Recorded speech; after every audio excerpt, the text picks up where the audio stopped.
गुरुर्ब्रह्मा स्वयं साक्षात् सेव्यो वन्द्यो मुमुक्षुभिः नोद्वेजनीय एवायम् तत्त्वज्ञेन विवेकिना।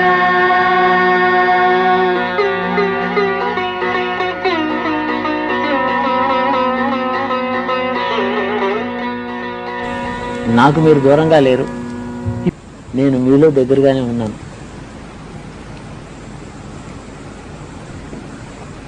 షోడశ వికారములతో ఉండేటువంటి మీ దేహం ముందు నేను అంతర్యామిగా ఉన్నాను. మీ షోడశ వికారములతో ఉండేటువంటి దేహం ముందు మీ మనోగతమైనటువంటి అహంభావం ఏదైతే ఉన్నదో అది దుఃఖం వల్ల నన్ను చేరుతోంది. నన్ను జ్ఞానం వల్ల చేరండి లోపల ఉండే వస్తువును. మీరు నన్ను నిరంతరము ధ్యానం చేసి బాగానే ఉంది భక్తితో దుఃఖపడుతున్నారు. కానీ ఈ దుఃఖం అంతర్యామిగా ఉన్న నన్ను మీరు చూసుకునేటట్టయితే ఆనందంగా పరిణమిస్తుంది. భక్తికి దేహాభిమానమును వ్యష్టి భావన, నేను వేరు నీవు వేరు అనే భావన ఎప్పుడైతే ఉందో అది వియోగ దుఃఖాన్ని ఇస్తుంది. అది కూడా మార్గమే. కానీ దీనికి పర్యవసానం ఏమిటంటే అంతర్యామిగా నన్ను నువ్వు చూసినప్పుడు దుఃఖోపశమనమై శాంతిని పొందుతావు. నాకు మీరు దూరంగా లేరు, నేను మీలో దగ్గరగానే ఉన్నాను. తల్లాపరెడ్డి సూర్యనారాయణరావు గారని ఒక అడ్వకేట్ ఉన్నాడు. ఆయన మచిలీపట్నంలో కాదు, ఏలూరులో అనుకుంటాను, ఏలూరులోనే ఆయన అడ్వకేట్ చేసి రిటైర్ అయ్యి ఏం చేశాడంటే సంస్కృత పాఠశాల పెట్టాలని ఆయనకి తీవ్రమైన కోరిక. రాజమండ్రి ఈ కొవ్వూరులో కష్టపడి నేల తన దగ్గర నుండి ఆ డబ్బు ఖర్చు పెట్టి భూమి కొని కాలేజీ కట్టి వేద పాఠశాల, సంస్కృత పాఠశాల, ఆంధ్ర తెలుగు పాఠశాల మూడింటికి పెట్టాడు ఆయన.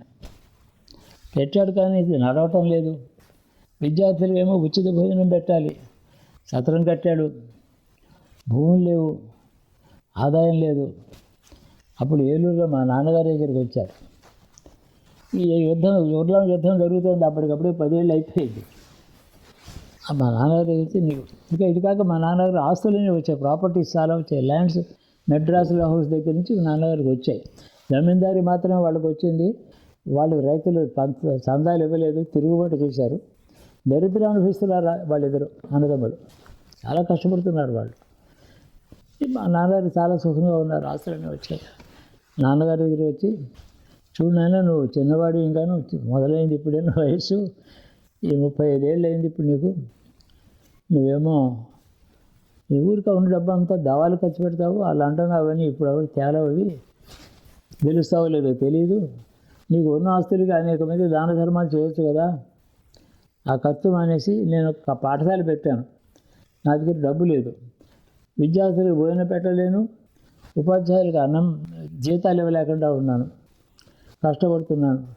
నువ్వు వచ్చి ఈ పాఠశాల నువ్వు నిర్వహించు, నీ డబ్బు పెట్టి.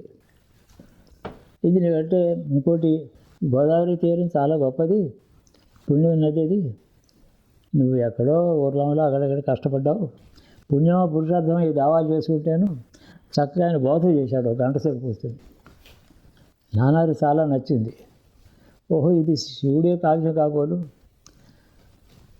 మా అమ్మని కన్సల్ట్ చేస్తే అలాగే పెడదాం, ఆ పాఠశాల అడాప్ట్ చేసుకుందాం, మనం నడిపిద్దామండి అని ఆవిడది. అప్పుడు కొవ్వూరు వచ్చేసారు. ఏలూరులో ప్రాపర్టీ చాలా ఉండగా టెంపరీగా కొవ్వూరు వచ్చి పాఠశాల హ్యాండ్ ఓవర్ చేసుకున్నారు. జమీందారుగా ఉన్నవాడు హెడ్ మాస్టర్గా వచ్చారు. అది హెడ్ మాస్టర్, మేనేజర్. విద్యార్థులకు భోజనాలు ఆయనే పెట్టడం, ఆ పండితులకి జీతాలు ఇవ్వడం. వచ్చిన తర్వాత 2 సంవత్సరాల లోపల పండితులు ఏమో క్వార్టర్స్ కట్టారు. అక్కడి నుంచి ఆయన పేరు ఉంది కదా దేశంలో, నేను ఏదో ఇస్తాను, క్యాష్ ఇస్తూ ఉంటాను అని చెప్పి ఆయనకు తెలిసిన కుటుంబాల్లో పెద్ద వాళ్ళ దగ్గరికి వెళ్ళి 10 మంది దగ్గరికి వెళ్ళి వాళ్ళ చేత కొన్ని భూములు అవి స్కూల్కి ఇప్పించారు. అంతే, అవి కాలేజీని నిర్వహిస్తున్నారు. అందుకని కొవ్వూరు వచ్చాం. అప్పుడు అక్కడ బిల్డింగులు కడుతూ ఉండగా ఇది 1930లో ఆ బిల్డింగ్ పూర్తవుతోంది. ఇక వెళ్తాం అక్కడికి. అప్పుడు గాంధీ గారు వచ్చారు. ఆయనేమో రైలు దిగి 3rd క్లాస్లో వస్తాడు కదా, ఆయన తీసుకొచ్చారు. స్టేషన్ దగ్గరగా ఉంది. మాదేమో టెంపరీగా చిన్న పెంకుటింట్లో ఉన్నాం. నౌకర్లు ఒకళ్ళు ఇద్దరు అంతే. ఏలూరులో పెద్ద ఎస్టాబ్లిష్మెంట్ ఉంది, ఇక్కడ ఏం లేదు. ఇల్లు కడుతున్నారు. గాంధీ గారు వచ్చి ఇంత ఎత్తు అరుగు పెంకుటిల్లు వచ్చి అది అక్కడ దాకా తీసుకొచ్చారు. అక్కడ ఏం చెప్పారో ఒక పెద్ద గొప్ప పాఠశాల, వేదాలు చెప్తున్నారు, అది చేస్తున్నారు అని చెప్పారు. చూడమంటే వచ్చాడు. ఆయన కొవ్వూరులో ఒక ట్రైన్ దిగిన తర్వాత 2 hours తర్వాత ఇంకో ట్రైన్ ఉంది. అప్పుడు మధ్యలో వచ్చాడు ఆయన. ఫస్ట్ అడిగాడు, మా ఇంటి ముందర నిలబడి, మామిడి చెట్టు దగ్గర నిలబడి, నేను గవర్నమెంట్ గ్రాంట్ ఇస్తున్నారా అంటే, వల్లూరు శ్రీరంగరావు గారు ఇంకా రాలేదు, అప్పుడు వస్తున్నాడు. నేను గవర్నమెంట్ గ్రాంట్ ఇస్తున్నారని అన్నారు. గవర్నమెంట్ గ్రాంట్ ఇస్తుంటే నేను ఎలా పెడతాను, దానికి వెళ్ళకూడదు కదా. గవర్నమెంట్తో సంబంధం ఉన్న దానికి విజిట్ చేయడు ఆయన. ఇక్కడే కూర్చుంటాను, గబుక్కుని ఇంట్లో అరుగు మీద కూర్చున్నాను. చేపలు బిల్వి తీసుకొచ్చి చేప మీదకి వచ్చారు. మా ఇంట్లోనే ఏమీ లేదు, టెంపరీగా ఉంటున్నాం మేము. అప్పుడు 1930 నాకు 2వ సంవత్సరం. మీకు గుర్తుందండి? బాగా గుర్తుంది ఆయన ముఖం. ఇలా నేను అక్కడ మా అమ్మ దగ్గర నిలబడి ఉన్నాను. ఇలా రమ్మన్నాడు, ఇలా ఒళ్ళో కూర్చోబెట్టుకొని చాప మీద కూర్చున్నాడు. ఏం మాట్లాడారు, వాళ్ళందరూ మాట్లాడుతున్నారు, ఇంగ్లీష్లో మాట్లాడుతున్నారు. ఆయన అన్నారు, ఈ ఎందుకు అడాప్ట్ చేసావు, నేను ఎలా నడిపిస్తున్నావు, ఏదో అడిగినట్టున్నారు. సరే ఇలా చూసి మా అమ్మని ఇలా చూసి, కాంగ్రెస్కి ఏమి ఇస్తామమ్మా అని అడిగాడు. ఇలా పట్టాడు. అంటే మా అమ్మ లోపలికి వెళ్ళి అప్పుడు ఆవిడ ఒంటి మీద ఉన్న నగలు, ఒక 2 జతల గాజులను, ఈ ముక్కు దీన్ని దూదులను, మంగళసూత్రాల మీద ఒక గొలుసు మాత్రం అట్టు పెట్టుకొని ఆయన మొత్తం అంతా తీసుకొచ్చి ఒక పట్టు గుడ్డలో రేఖల గుడ్డలో తీసుకొచ్చి ఆయన ఒళ్ళో పడేసింది. నాకు ఇది మాత్రం జ్ఞాపకం. ఆయన ఒళ్ళో ఇలా పట్టాడు. అప్పుడు మళ్ళీ చెప్పాడు, మా నాన్నగారు తర్వాత చెప్పారు. ఆయన అన్న మాట ఏమిటంటే, భారత స్త్రీ అంటే ఏదైనా త్యాగం చేస్తుంది, అలాంటి స్త్రీనే మన భారతమాత అంటామని ఇలా చెప్పాట. మా అమ్మ ఆయనతో చెప్పింది, నేను త్యాగం చేయలేదు, చాలా నగలు ఉంటే కొంచెం ఇచ్చాను నేను, ఇదేం త్యాగం, ఉన్నదంతా ఎగలేసి మహాత్మా అని చెప్పింది. ఈ మాట పేపర్లో ఒకటి వచ్చింది, ఆంధ్రపత్రికలో రాస్తారంటారు, తెలీదు. అది ఆయన ఊళ్ళో కూర్చోబెట్టి మాట్లాడాడు. మొత్తం అంతా 20-25 నిమిషాలు ఉన్నాం. అది ఎంత ఉన్నాడు. మళ్ళీ ఇంకేదో నెక్స్ట్ ట్రైన్ ఇంకా టైం అవుతుంది అనుకున్నారు. మళ్ళీ గబగబ నడిచి స్టేషన్కి వెళ్ళిపోయాడు. నడవడమే ఇది ఇన్సిడెంట్. ఈ పాఠశాలలో మేము ఉండడం, పాఠశాలకు నాన్నగారు రావడానికి కారణాలు, దావాలు, ఏలూరు ఇవన్నీ చెప్పాను. మీ నాన్నగారు కాంగ్రెస్లో ఏమైనా ఉన్నారండి? కాంగ్రెస్ సపోర్టర్ నాన్నగారు, చాలా పెద్ద సపోర్టర్. నాన్నగారు చెప్పిన మాట 1926 కాకినాడలో అయింది కాంగ్రెస్. ఏఐసిసి సెషన్ అయ్యేది కదా 1923 23 అనుకుంటారు. అప్పుడు కాకినాడలో సెషన్ వస్తే అప్పుడు కొత్తగా కట్టారు ఈ పేట అంతా, కాంగ్రెస్ నగర్ అంతా కట్టారు. మా నాన్నగారు చెప్పడం 20,000 ఇచ్చారట అప్పుడు కాంగ్రెస్కి. 1923-24లో 20,000 ఇచ్చారు. పిఠాపురం రాజాగారు 10,000 ఇచ్చారు. 1000 రూపాయలు ఇచ్చిన వాళ్ళు ఎవరు లేరు. అంత డబ్బు ఉంది ఆయన దగ్గర. కష్టాలు వస్తున్నాయి. అప్పుడు కాంగ్రెస్ లీడర్స్ అందరు బొమ్మలు సంతకాలు పెట్టారు. అలీ బ్రదర్స్, షౌకత్ అలీ వాళ్ళు ప్రెసిడెంట్ అప్పుడు, వాళ్ళందరూ సంతకాలు పెట్టిన బొమ్మలన్నీ తీసుకెళ్ళి ఫోటో కట్టించి హాల్లో పెట్టారు. అది కాంగ్రెస్తో సంబంధం. మీరు పంచాక్షరి ఎవరు చెప్పారన్నారు కదా, అది ఉన్నప్పుడు మీకు ఆధ్యాత్మిక అనుభవాలు ఉన్నాయండి? చిన్న సరే ఇలా జరుగుతూనే ఉంది. మా కొత్త పెద్ద బిల్డింగులు రాకపోగా జనం ఎవరో వస్తూ ఉండేవారు. మా అమ్మ బాగా సమృద్ధిగా దానాలు చేసేది. ఎవరైనా వచ్చినా వాళ్ళకి అన్నీ ఇచ్చేది. 3 గిన్నెలు ఉండేవి మా అమ్మ బీరువాలో. క్వార్టర్ సావరని 25 కాసు, అరకాసు, ఫుల్ కాసు సాంబార్ 3 గిన్నెల్లో, 2 గిన్నెల్లో ఉండేవి బంగారం. బంగార సమృద్ధి, వెండి సమృద్ధి దేశంలో కరువే లేదు. ఎవరిలో వస్తే అది ఇచ్చేదన్నమాట, బంగారమే ఇచ్చేదాడు. అప్పుడు ఇలా జరుగుతూ ఉండగా 1937లో ఈ కథ అంతా అయిపోయింది. నడుస్తూనే ఉంది. నలుగురు ట్యూటర్స్ వస్తున్నారు, చెప్తూనే ఉన్నారు. మ్యాథమెటిక్స్, ఇంగ్లీషు అవుతూనే ఉంది. స్కూల్కి వెళ్ళలేదు. మా అమ్మకి జబ్బు చేసింది మళ్ళీ. ఎవరో వచ్చి ఆయుర్వేద వైద్యులు వచ్చి, అమ్మ మీరు పెన్న నీరు తాగితే మీకు జబ్బు తగ్గుతుందని చెప్పారు. కొంచెం నీరు పట్టింది ఆవిడకి, ఆయాసంగా ఉండేది. సరే నెల్లూరు మనుషుల్ని పంపించి 2 మేడలు అద్దెకు తీసుకున్నారు. ఒక మేడలో మరి స్టాఫ్ అందరూ ఉండాలి, బంధువులు వచ్చిపోయారు. దాంట్లో మేము బంధువుల 37 అక్కడికి వెళ్ళిన తర్వాత స్కూలు అక్కడ చుట్టుపక్కల మాకు దూరంగా బంధువులు ఎవరు అక్కడ ఉండేవారు. బంధువులని చెప్పేవారు, మాకేం తెలీదు. వాళ్ళు ఆ కుర్రవాళ్ళు వీళ్ళందరికీ పెడుతూ ఉండేవారు. మమ్మల్ని వింతగా చూసేవారు. 10 మంది నౌకర్లతో అంత వ్యవహారంగా దిగారు. 2 బిల్డింగులు, గెస్టులేమో అందులో ఉండేవారు. ఏదో ఉర్లాం జమీందారులట, అంత జమీందారులు పోయాయట అని ఇలా చెప్పుకునేవారు. ఆ ఊళ్ళో ఉండగా అందరూ స్కూల్ పెడుతున్నారు. నాకు ఒక చోటుని మళ్ళీ పెట్టారు. ఆ ఊళ్ళో ఒకరిని పెట్టారు. ఏం మాట్లాడారో తెలీదు.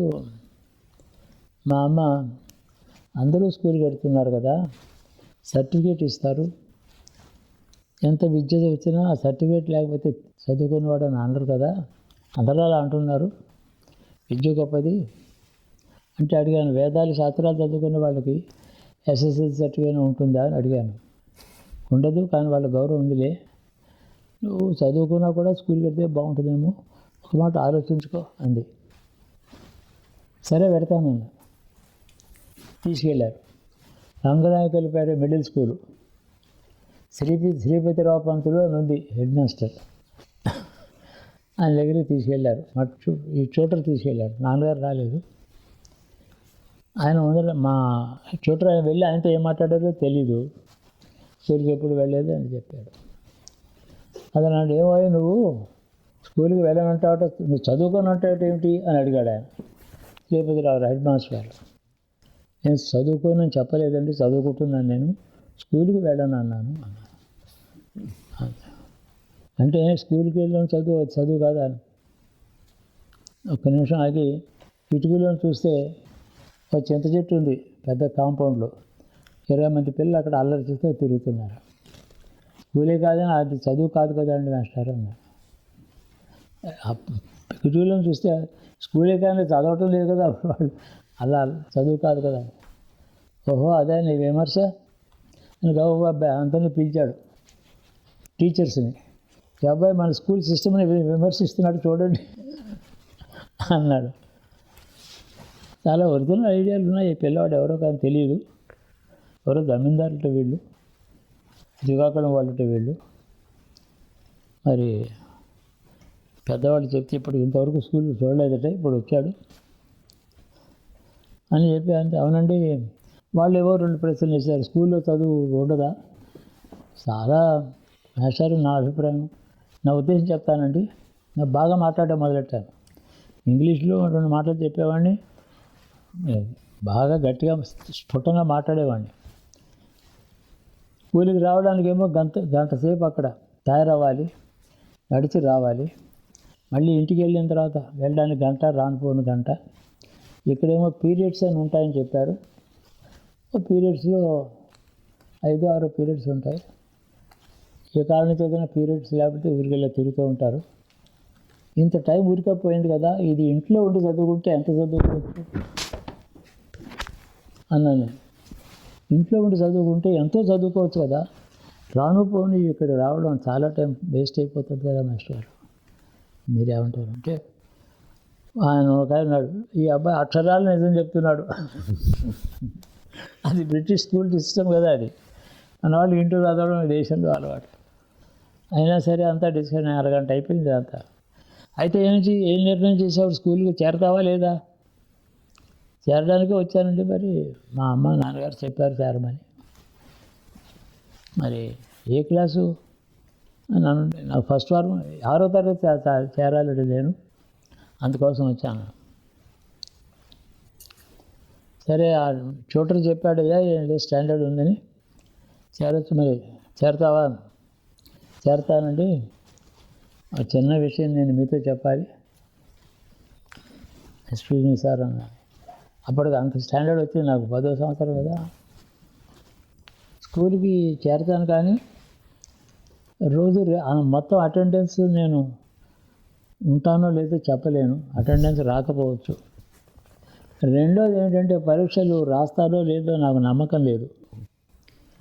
అలా అయినప్పటికీ కూడా నన్ను చేర్చుకుంటారు అంటే నేను చేరుతాను.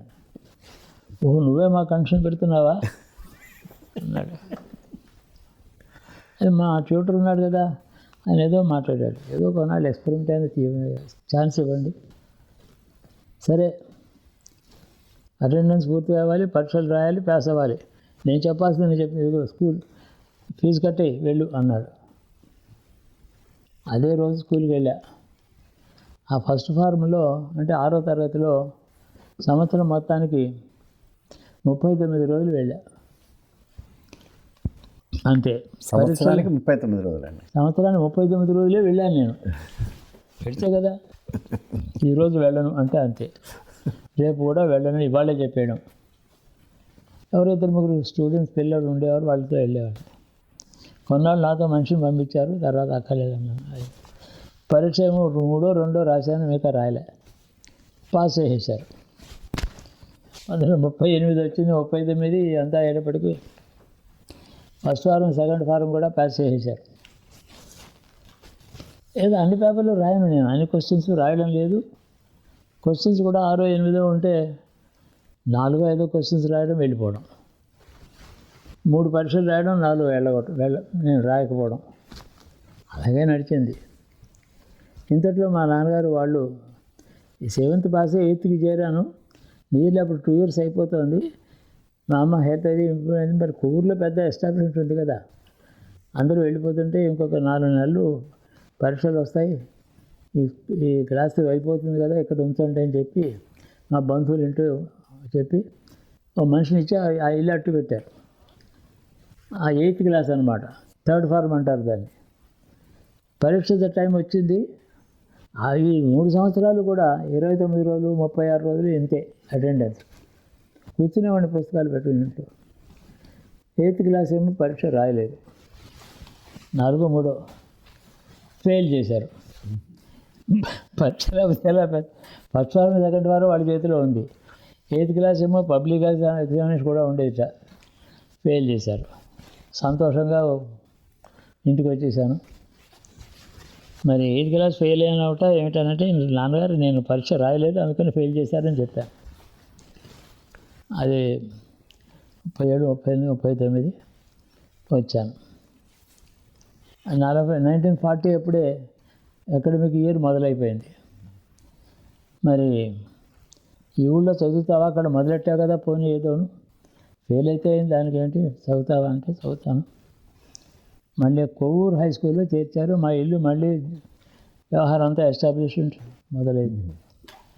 8th క్లాస్ కాబట్టి 8th క్లాస్ నేను 2 years చదివాను. 8th క్లాస్ ఆనర్స్ నేను, అందరిలా కాదు, ఆనర్స్. అప్పుడు సెకండ్ టైం అక్కడ కొవ్వూరులో పాస్ అయ్యాను. ఇక అక్కడి నుంచి ఏదో ఒక 9-11 SSLC, ఇంటర్మీడియట్ బెజవాడ.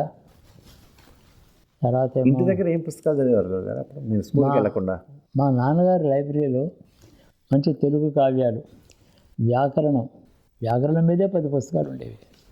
అన్ని కావ్యాలు ఉండేవి, వచన కావ్యాలు ఉండేవి, వచన గ్రంథాలు ఉండేవి, రామాయణం భారతం అన్నీ కాక సుమారు ఆయన దగ్గర 8 వీరువాళ్ళు ఉండేవి. 8 ఆల్మేర పెద్ద ఇంగ్లీష్ బుక్స్ చాలా ఉండేవి, అన్నీ చదివాను. ఈ చదవడం అనేది నేను అక్కడ ఫస్ట్ ఫారం అక్కడ ఉన్నప్పుడు, అంతకుముందు ఇంట్లో చదవడం, ట్యూషన్స్ చెప్తున్నారు కాబట్టి చదవడం మొదలెట్టాను. దొరికిన పుస్తకం చదవడం. అసలు హిందూ న్యూస్ పేపర్కి ఎడిటోరియల్ చదివేవాడిని. ఏం అర్థం కాదు, ఒక మాట తెలియదు, చదవడం. ఎవరో చెప్పారు, అర్థం కాకపోయినా చదవడం నేర్చుకుంటే కొన్నాళ్ళకి అదే వస్తుందని. ఆంధ్రపత్రిక, హిందూ పేపర్ అన్నీ వస్తాయి కదా, అన్ని పుస్తకాలు తిరగేశాను. నాన్నగారు అప్పుడు ఏం చేశారంటే కొన్ని పిల్లలకి చిన్న చిన్న కథలు సింపుల్ ఇంగ్లీష్లో పుస్తకాలు అవన్నీ తెప్పించారు. ఇంగ్లీష్ చదివాను, తెలుగు చదివాను. సంస్కృతం ఏమో ఇంట్లో టీచర్స్ చెప్తారు కదా, శబ్దమంజరి, అమరకోశం, తిగంధమంజరి, సుబంధమంజరి ఇవన్నీ నోటుకు వచ్చేసాయి. అమరకోశం వచ్చేసింది. అమరకోశం రావడం చేతనే సంస్కృతం పరిచయం అయింది. ఓ మాట ఏదైనా అర్థం ఏమిటో తెలిసేది. నేను నోటుకు వచ్చింది బాగా. బట్ విద్యాగంధం కొద్దిగా వచ్చింది, ఓ మాదిరి చదువు వచ్చింది, కానీ చదువు ఇలా ఉంది స్కూలు. అప్పటికి ఇప్పటికీ కూడా ఈ పిల్లలు పొద్దున్నే 8 గంటలకు తయారైపోయి బస్సులో స్కూల్కి వెళుతున్నారంటే నాకు దుఃఖంగా ఉంటుంది. పిల్లల్ని బాధ పెడుతున్నామని, ఏమిటి చదువు, వీళ్ళు ఇలా ఉండవు, ఈ స్కూల్కి వెళ్ళకూడదు. ఇప్పుడు నా అభిప్రాయం అలాగే ఉండేది. ఎవరు స్కూల్కి వెళ్ళడం నాకు ఇష్టం ఉండదు, ఎందుకో తెలియదు. ఎవరు పరీక్షలు రాయడం నాకు ఇష్టం ఉండదు. అసలు ఎందుకు ఈ సర్టిఫికేట్ అంటాను నేను. బిఏ ఏమిటి, నువ్వు బిఏ వద్దు, దాని బదులు ఇంట్లో చదువుకుంటే 4 English literature, Telugu literature, history, geography ఇంట్లో చదువుకోవచ్చు కదా. ప్రైవేట్లు ఉండాలి, ప్రతి 4 ఏళ్ళకి చదువుకోవాలి, కానీ ఇంట్లో చదువుకోవాలి కదా. అది ఇలాంటి అభిప్రాయాలు నాకు ఉన్నాయి. ఇదో మొత్తానికి ఇలా గడిచిపోయింది. నాకు సభలో స్టేజ్ మీద కూర్చున్న ఫోటోలు తీసుకున్నట్టు నాకు సిగ్గుగా ఉంటుంది. నేను చెప్తాను, నా ముఖం ఫోటోజెనిక్గా లేదురా, నాకు ఎందుకు తీస్తా ఫోటోలు అని చెప్తూ ఉంటాను. నాకు నవరసాల్లో హాస్యం ఇష్టం, ఇంకేది కాదు. నవరసాల హాస్యం ఇష్టం. మీ అంత సెన్స్ ఆఫ్ హ్యూమర్ ఈ మధ్యకాలంలో ఎవరు లేదు. ఎవరితోనూ ఏది సీరియస్గా మాట్లాడడం నాకు చేత కాదు. సీరియస్గా ఇలా కూర్చుని బ్రూడింగ్ అది అసలు చేత కాదు నాకు. ఏదో కొంత సమస్య ఉంది, ఏదో అవుతుంది, దానికి మనం కాదు అలా. అయినా ఎక్కడ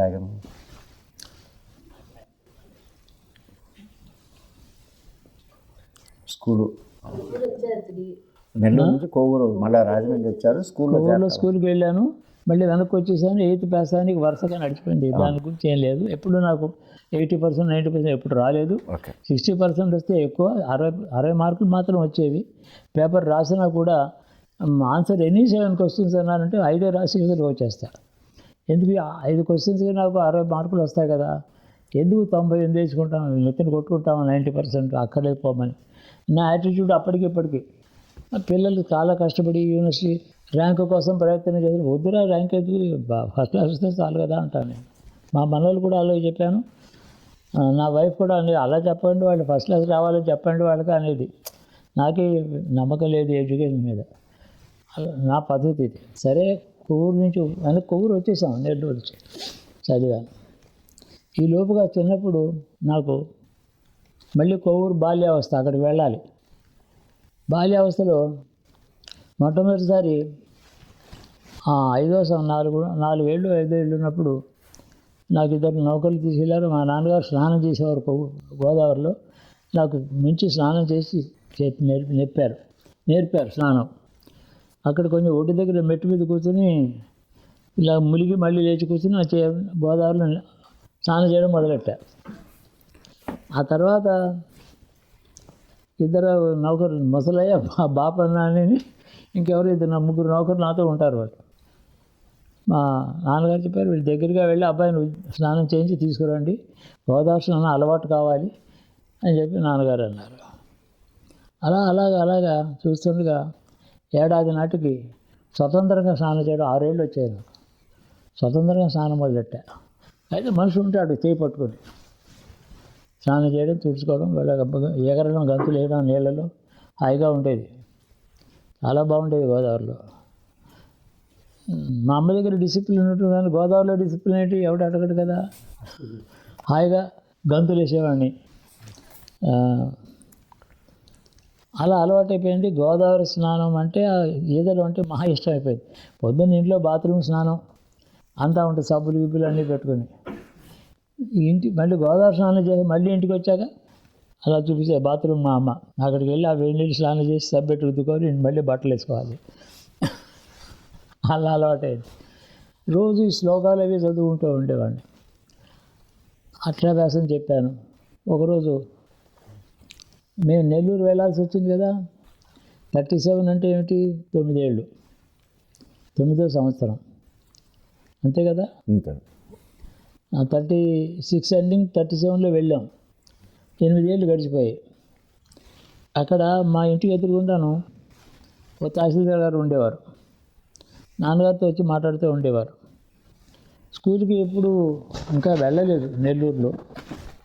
37 ఏంటి ఎర్లీగా బహుశా. ఆ ఊళ్ళో చింతా దీక్షితులు గారని గొప్ప రైటర్, ఆయన కథలు అవి రాస్తారు. ఆయన ట్రైనింగ్ కాలేజీలో లెక్చరర్. ఆ ఊళ్ళో ట్రైనింగ్ కాలేజీ లెక్చరర్. ఆయన ఇంట్లో రోజు సాయంకాలం సమావేశం. ఆయన రమణ మహర్షి భక్తుడు. ఆయన ఇంట్లో రమణ భజనలు చేస్తూ ఉండేవారు. నా ఇంటికి ఎదురుగుండా ఉండే తహసీల్దార్ గారు ఆయన కొడుకు కూడా వెళుతూ ఉండేవాడు. సాయంకాలం ఇంట్లో కూర్చుంటున్నావు కదా, రమణ భజనకు వస్తావు అని అడిగారు. మా నాన్నగారిని చూశాను. వెళ్ళు, దానికేం వెళ్ళమన్నారు. ఇంట్లో ఊళ్ళో అప్పుడప్పుడు ఏదైనా భజన అది శంకర మఠం ఒకటి ఉంది ఆ ఊళ్ళో. శంకర మఠం స్వామి వారు రోజు మా ఇంటికి వస్తారు. ఆల్మోస్ట్ నెలకి 20-25 రోజులు మా ఇంట్లోనే భిక్ష ఆయనకి. తర్వాత ఏమైందంటే ఆయన రోజు గోదావరి స్నానానికి వెళ్తూ ఉండేవారు. నన్ను కూడా తీసుకెళ్ళిపోతూ ఉండేవాడు. నాకు గీత వచ్చింది అప్పుడు, 8 ఏళ్ళు వచ్చేటప్పుడు. అప్పుడు నెల్లూరు వెళ్ళినప్పుడు ఆ స్వామిల వారితో ఆయన ఉపన్యాసాలు చెప్తుంటే కూర్చుని వినేవాడిని. ఆయన ఏదో శంకర భాషను గురించి మాట్లాడుతుంటే కూర్చునేవాడిని. ఇలా కింద కూర్చునేవాడిని. అందరూ ఆయన ఇలా ఎత్తుగా కూర్చునేవారు అరుగు మీద మఠంలో. నేను కింద కూర్చుని వెళ్ళారా అని నా పక్కన కూర్చోబెట్టుకునేవాడు నన్ను. ఆయన పక్కనే అని చాలా ముద్దుగా చూసేవాడు ఆయన. అది అప్పుడప్పుడు నాతో చెప్పేవాడు. అంటే పెద్ద పెద్ద వాక్యాలు అన్నమాట. వాళ్ళు చెప్పని వాళ్ళు ప్లేడర్లు, ఆఫీసర్లు అందరూ ఉండేవారు నా పండితులు. పర్వతాగ్రస్థిత గ్రామం ఇవ అర్థమైందా అనేవాడు. నాకేమర్థం అవుతుంది ఇలాంటి వాక్యాలు అంటూ ఉండేవాడు ఆయన. చూస్తూ ఉండేవాడు. అది నా స్నేహం, చదువు, ఆధ్యాత్మిక విద్య. అక్కడికి వెళ్ళిన తర్వాత రమణ మహర్షి భజనల కోసం వాళ్ళ ఇంటికి వెళ్ళాను. నేను వెళ్ళి బహుశా ఒక 30 రోజులు గడిచి ఉండొచ్చు. వారానికి 3 రోజులు భజన. ఏదో శుక్ర, శని, ఆది ఏదో ఉండేది. అంత ఎక్కువ జ్ఞాపకం లేదు కానీ వెళ్ళాను బాగానే. రోజు అక్కడికి వెళ్ళిన తర్వాత భజన చేసేవారు. 1 గంట పాటలు పాడేవారు. తర్వాత ఇంత పటం అక్కడ ఉంటుంది, చిన్న టేబుల్ మీద ఒక స్టూల్ మీద పటం ఉంటుంది. ఆయన పటానికి దగ్గర దీపం వెలిగిస్తారు. అది భజన చేస్తాం. తర్వాత లైట్ ఆఫ్ చేసేస్తారు. ధ్యానం చేస్తారు అందరూ. ధ్యానం చేయమని ఏం చేస్తున్నారో నాకు తెలియదు. నా ధ్యానం చేయమంటే నేను కళ్ళు మూసి కూర్చున్నా. అలా కొన్ని రోజులు కళ్ళు మూసుకోవడం మాత్రం జరిగింది. మధ్యలో ఇలా చూసేవాడిని, ఎవరు చూడకుండా ఆ దీపాన్ని మాట చూస్తూ ఉండేవాడిని. అంతసేపు కళ్ళు మూసుకోవడం ఏమిటి, నిద్రపోవాలి కానీ మెలుగుగా ఉండి కళ్ళు మూసుకోవడం ఏమిటి నాకు అర్థమే లేదు ఈ మాట కానీ అనుకునేవాడిని నేను.